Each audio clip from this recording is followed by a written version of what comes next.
可不，我连那陈安伯府门都没进去，就被那杜侍卫给赶出来了。这么嚣张，你都不知道。想不到荣霞竟然这么难搞，眼睛都长到不行天上去了，还得想想新招。张伙计什么？哎呀，气死我了！哎，小姐，你刚刚有没有在听我说话？小姐。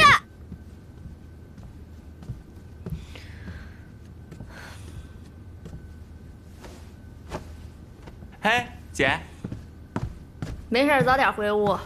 已经亥时了，别影响我睡养颜觉。哦，这回你可得好好夸夸我了。斗蛐蛐又赢了哪家少爷呀？才不是这般无聊事呢，我可是用了珍贵的宝贝换来一个惊天大秘密。这才月中，丽银又用完了。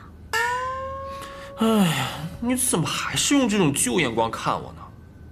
哎，我可是打听到了，荣霞这个人没什么爱好，平日最爱的消遣就是滑冰，坚持18载未曾中断，简直是无冰不欢。你说真的啊？